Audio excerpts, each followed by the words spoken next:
In this episode of the What Drives You podcast, I asked the audience what reasons drive you to pursue relationships and relational health. What is your motivation? And here's what's interesting. Only 5 people responded. And I'm not even going to address the responses necessarily. They weren't that in depth.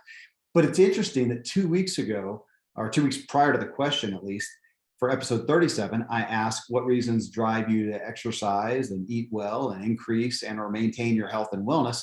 And over 70 people responded with in-depth responses, which is intriguing. As we know, statistically, the primary drive of all humanity, of our general purpose for existence, is relationships. So the results here don't contradict this truth, but instead reveal that even as it is our primary desire, we are often the least specifically clear on what we want out of our relationships and why. So let's spend a moment talking about it.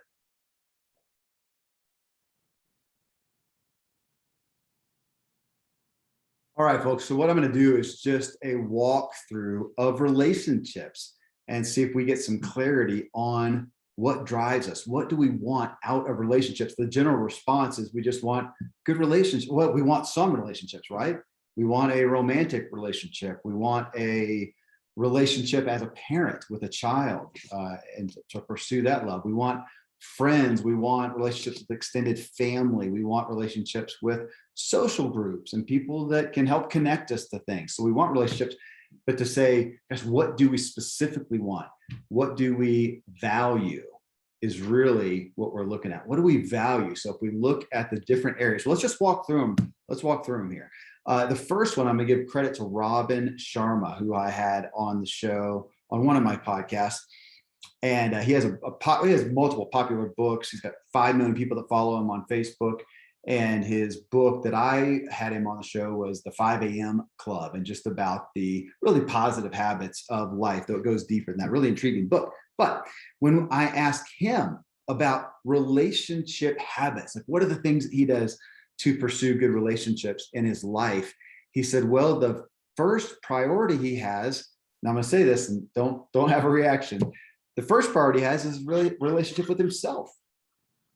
Okay, well, we're in this age where narcissism is this really popular topic, and that's not what we're talking about. But he says, man, if I don't build myself, have a good relationship with myself, if I don't take care of and fill myself, what can I give to other people? So maybe it's the purpose that matters. If your life is about yourself, that could be narcissism. If it's about yourself so that you can serve others, then now we're talking something more beneficial. So I'm going to get a drink. Forgot my water, and I'm a dry mouth talker, so forgive me there. So that's the point. So first, the relationship with yourself. So what do you value? Well, wouldn't it be having self-confidence, peace with yourself, self-acceptance, grace? As Tom Ziegler, my buddy, says, to have the highest standards, but the deepest grace. High standards for ourselves, but the deepest grace as well. That's one I haven't held well at all. I've had the highest standards. I got that one, and then I'm disappointed with myself. I'm really good at that. That's not something I value, though, which is the point of my whole premise of what drives you, is knowing authentically what drives you. And guilt is not a good driver. So I want a good relationship with myself. What drives that? Or what do I value? I value peace with myself. I'm working on it. I'm not there. I'm growing.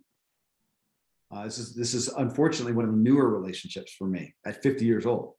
So what do I value with myself, the relationship with myself? So again, I'm going to repeat those, confidence. I do want that. I want self-assurance. I want a good, positive self-image. I want to like who I see in the mirror. I want to like me. I've had that. I did for a while, had that sticky note on my mirror at home that said, I want you to like me, Kevin. It's a weird, goofy thing, but to look in the mirror and go, I do. Don't you want to like yourself? If I loathe myself, can I really pour out the best love for other people? Again, this is not pride, ego, narcissism. This is just saying, gosh, I just like my parent. Look at my kid. That's my best perspective, to look at my kid. I adore my kids. So look at them. I love you no matter what. Even when you're behaving poorly, even when you make a bad choice, no matter what, I love you. I accept you. You are okay. I adore you. Well, wouldn't it make sense that my parents feel that about me, right? And yet here I am. Imagine if my kid is just berating themselves. Well, you don't want to hear that. There's no place for that. And you're going to correct them. And yet we do it to ourselves. This is not new information, but I don't think that we as a humanity are doing well with it. And look at the amount of depression and suicide that we have. We don't like ourselves.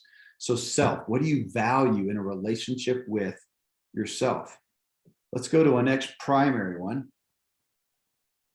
which is, I'm going to call it a romantic relationship. I'm tempted to say marriage. I'm old enough that that used to be the norm for romantic relationships. It's not today, and I'm not going to pass judgment on that. So let's say romantic relationships, significant other, marriage. What do you value? Generally, we go into those things, and what do we value? We value it makes us feel good, makes us giddy that somebody's interested in us, and then maybe wants to like seriously commit to us. And it makes us feel good. That's why we do it. We generally don't go in and go, what do I value? What do I want in that relationship? I'm gonna bind myself to whatever degree, devote myself, commit myself to another person. What do I value in that relationship? What do I want it to do? Is it just for fun? Adventures, companionship, partnership, sex? Is it somebody to aid me? Is it about me? Is it somebody because I want to support somebody? I want to care give. I'm not going to make any of those bad, but those are literally a lot of the reasons that we go into these. They're selfish even in that of going, I'm a caregiver and I need to be trying to take care of somebody or fixing somebody like a kid. And we see a lot of things go awry in relationships because we don't come in and go, goodness, if I'm going to be with somebody, what is it that I really value? Do I value anything more than just the fun of it? Because it's not going to all be fun. What do I value? Do I want somebody to be a partner with me and to be joined at the hip? That's kind of what I thought marriage was supposed to be. And then to come to find out that, man, I really like autonomy in my life. I like a blank canvas that I can make something on my own, like an artist. And that doesn't really involve somebody else. Well, we didn't talk about that. What's that mean for business? What's that mean for parenting? Parenting is kind of doing a business together. We didn't talk about that. So what do I value? What do I truly want?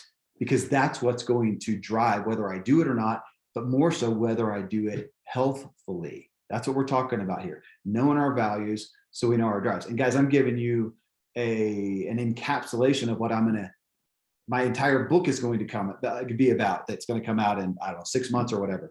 And it's really going to unpack this and give you a lot of the understanding and dynamics around that. And I think do it more justice. But I want to give you the awareness right now of stepping back and saying relationships are what we exist for. I did something, and I'm not even sure what show or what the context was, but it was my own thinking about relationships where I just considered, what if I woke up the next day, everything's the same. It's not some funky dystopian thing, but woke up next day, nobody's here.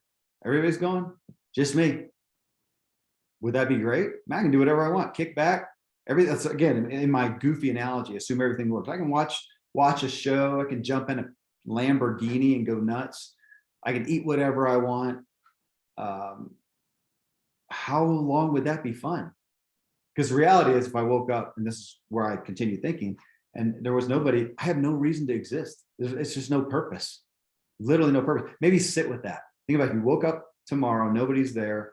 How long would you binge watch, binge eat, binge experience, adventure, whatever, before there's just no purpose? I mean, people are our purpose. That really was convicting me because I do like my solitude. I'm getting ready right now to go away for 4 days, 4 nights, totally alone. I'm not going to talk to anybody. Well, I intended to not talk to anybody, though. I had a surprise invitation from Monty Moran. He's the CEO, was the CEO of Chipotle, but the famous guy that took him from 8 stores to where they are today. And he may fly up to where I'm going to be up in the mountains, and we'll have lunch or some dinner together or something like that and talk about ideas to save the world. Outside of that, I probably won't speak. Literally, I'm going to write. I'm going to ride my mountain bike. I'm going to run. I'm going to stare off at the sunset with a great glass of wine and think, ponder, and just be. And yet, without people. All right. So Relationships are important. Why are they important to us? What do we value? And we can't say, and here's the thing, we want to say relationships, why do you value relationships? Give an answer and that's it. And it's going to be different as we go through each category, which I'm going to try to run through. I'm not going to try, I'm going to do it, run it through right now. But there's a lot more to be said. You can read that in the book or join the course when I open that up. So marriage, romantic relationships, significant other, whatever you want to call that. What do you value? What do you really want out of that? And then why? Say what you value and then say why. You may come out with some things that you think you value. And then when you ask yourself why, you realize, gosh, I don't, or I'm thinking of that differently. So simple as that. What do you value? Think of other people with relationships. What did you value in their relationships? Because if I try to unpack that, there's some things that I am tempted to say, gosh, I really value them this way. So is that what you want in your, marriage or romantic relationship? I don't know that I do, but I really appreciate that. I respect it. Okay, we're coming back to what do I authentically value for me? Okay, parenting is another one. And here I am as a kid with 9 kids. Didn't intend that, no plan, not a religious thing. We have 7 biological, and then we adopted 2 more. What do you value? And guys, this is me talking. This is part of my journey. I didn't do this throughout all of my life. I was privileged to grow up in a family and an upbringing that was open and bent upon having values. So I, by proxy and osmosis, veered towards that. And I'm so grateful. It's privilege. I was handed that. I can't claim anything. There were some areas where I didn't do that so well. Parenting. I didn't have a plan. What did I value in parenting? That one I probably happened to fortunately get better. I wanted to create happy, healthy humans that could contribute to society. But even that, what do you want? What do you value? Are you doing this? So many people have a kid because it's like having a puppy. Oh, it'd be so cute. And we have this innate aspect of us that wants to love and nurture and cherish something. You can't do it with a kid, we'll do it with an animal. I mean, it's just a part of us. We may even do it with a needy friend, which we're going to talk about in a second with friends. But parenting, why do you want a kid? What do you value? Do you value raising up a human? Creating and raising up a human. Creating, unless you adopt, but raising up a human. Why? Why do you want to do that? That's a big, it's probably the biggest job ever. And if you're doing this with a spouse or significant other, you are saying, we're going to go to business together. Are we really going to do business the same way? Do we think of this the same way? Do we think about discipline or nurturing or attachment or whatever? Do we think of it the same way? It's a big thing. What do we value? Why are we doing this? What are we committing to? Do we want a trophy kid? One that we live vicariously through to do things that we didn't do, that achieves things that we can brag about, that they went to Harvard? Are we doing it because we want them to work our farm? It's kind of old school stuff, but that used to be the case too. You have kids, man, you got free labor. Do you do this because you want to pour into someone and join lives with? It's that as well too. I've got adult kids now that my lives are forever connected to some level, that I share life with, I share blood with, I share history with, I raise them, I wipe their butts and their noses. And now I've got these adults more and more as they grow up out in the world that I'm joined with. What do I value? Why am I doing that? What do I hope for them, for me? It's all self-interest. If you think you're having a kid just to do the world some good in your altruistic venture, I disagree. It all has self-interest. What do you value and why? How about your family? What do you value? Now, this is a tricky one because we don't choose this one. We don't choose our family. We don't choose our parents, our biological parents. We don't choose who brought us up, which may not be our biological parents. It may not be any one specific person. Being in the adoption world and foster care and stuff, you got a lot of people who don't have any one specific person. It's a system and people. And brothers and sisters, we don't choose those. We don't choose our extended family. So let me say that. I talked about parents, okay? That is something that we to some degree, at least, choose, right? And have some control over. So that's values there, a reason why we do that. Now we have family, though, extended family. We didn't choose those, but what type of relationships do we want with them, which may or may not be possible. Now, if we're going after a romantic interest, we can choose, right? You can try that out, date, whatever, and then say, this is not a good fit. Family, you can't do that. You didn't ask for them. You're stuck with them or blessed with them, either way. But what do you want? What do you value in those family relationships? And that can drive you in health to expanding and going deeper with those relationships, or cutting them off.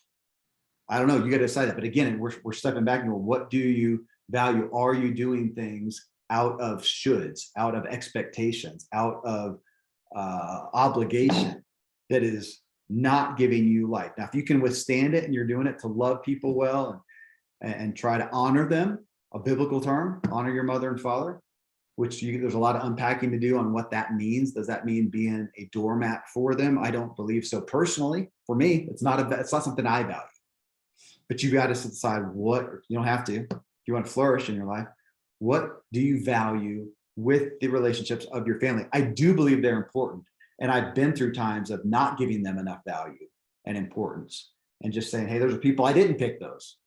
And so why would I do that? I can go over here and pick my own friends. Why would I do that? But I do see value. It does seem to affect us in ways that I can't explain cellularly. And I've seen that with kids and extended family and things that I don't understand. So I do give it more importance. But what do I value and why? And then, of course, how do I walk that out? Now let's go to friendships. Those are they can be so vital. We're in a time right now where people have less and less friends. Not counting Facebook friends. If we're counting Facebook friends, I'm one of the wealthiest people ever, but half those people I don't know at all. So friends, the people that you proactively choose to engage in life with and create relationship and experience and to whatever level, intimacy and vulnerability and history and whatnot, but what do you want out of those? And that's one, it's an interesting to see what you value, because we can get very influenced as to what we should value, what we should want out of friends, that you need to have bosom buddies that are like blood brothers. Guys will do that, or, sisters, the yaya sisterhood or whatever. Or you think I've got to have tons. I got to have this big social group. We go out and we do all this stuff. We party or we whatever. Or if you're older, we have mastermind groups and like that. Man, there is not a right or wrong here. It's what do you value? Again, this is a good time to look at other people who have friendships and say, what is it that speaks to you most? Is it those who have lots of friends and who really benefit from that? I mean, it's great. They have lots of pretty good friends. Man, it opens up all kinds of opportunities and experiences and shared context and great things. And then you have others who have very few friends, maybe only one or two, but they're pretty close, maybe really close. So I tend to be that way.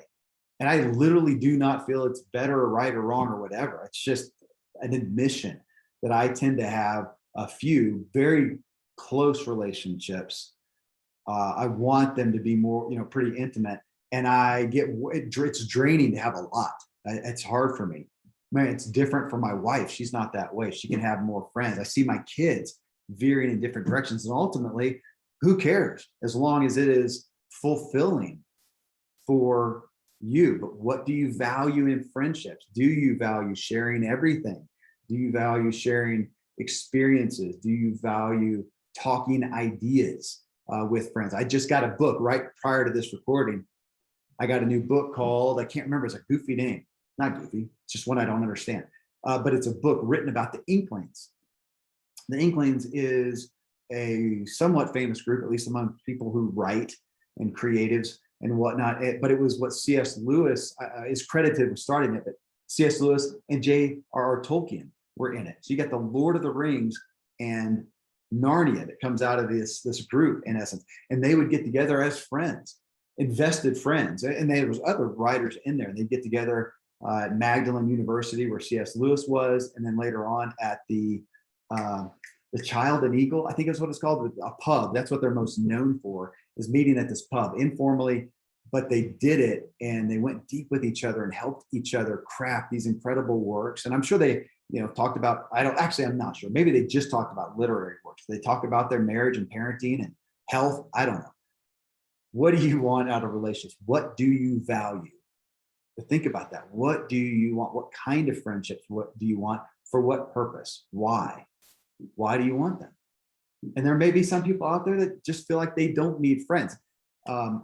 And I question that a little bit, but you do have people like Thomas Merton. He's a monk. He's an author. You can go read about him. That guy spent so much time in solitude that I felt critical about him. Like, seriously, you're just going to go off for 3 years or whatever, just you and God? Is that seriously what God wants from you? He doesn't want you to go out there and serve people and whatnot. Now, meanwhile, the guy wrote 54 books. That's how he had a relationship in some way, form, fashion. Again, I'm not going to pass judgment on right, wrong, whatever. But the point being, he didn't just go away and not have a relationship. And it wasn't just relationship with God. He was imparting. It was his way of relating to people primarily. As far as I know, I didn't know the guy, but that's what Wikipedia says and what I get from his books. What do you want from friends?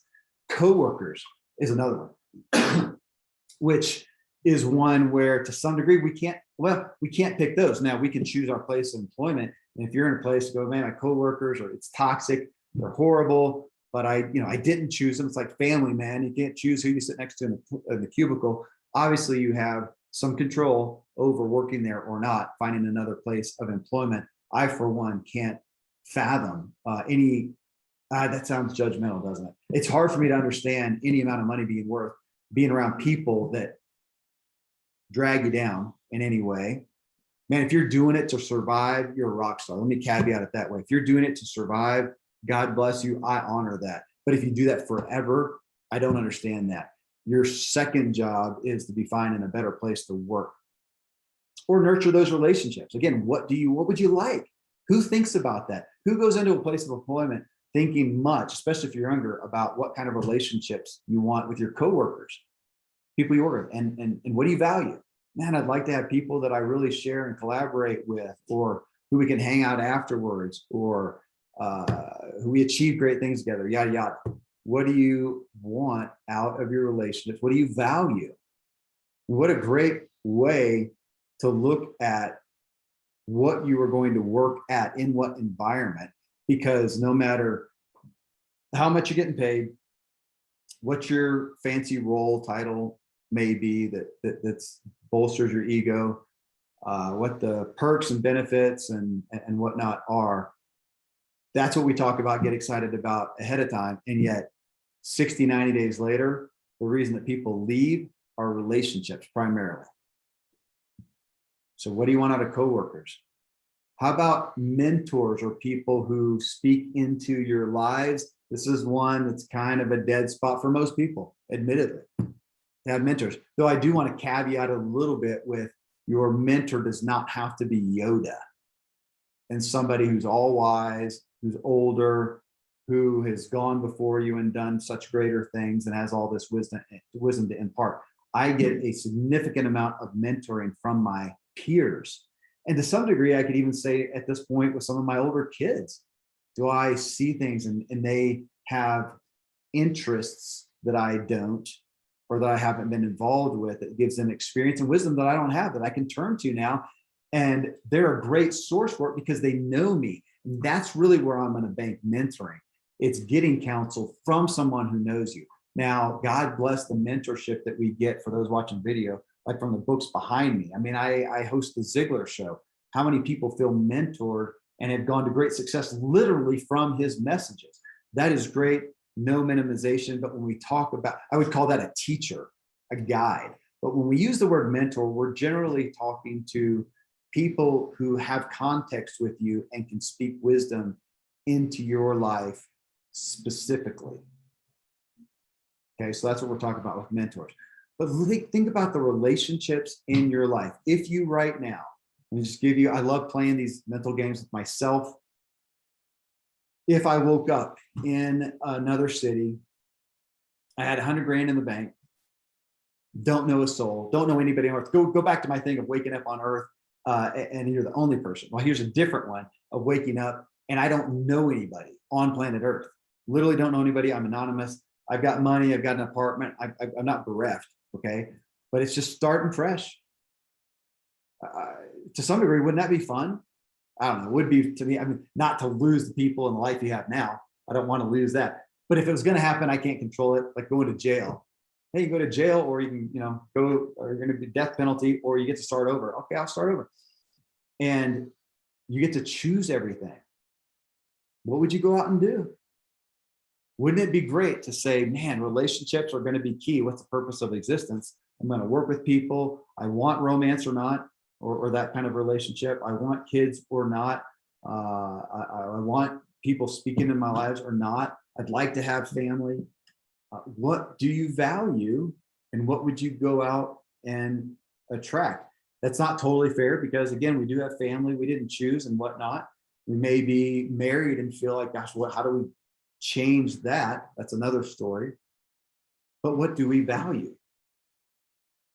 It's our best chance of getting the best relationships we could possibly have, is to understand what we value in our relationships and why. Excuse me. And I want to really call out, as I always do, the shoulds, the things that we think we should do, the relationships that we think we should have, the way that we think we should do relationships. Call it all into question and step back. What do you value? And ask yourself why. Those are the things that will then drive you to the best relational possibilities you could have.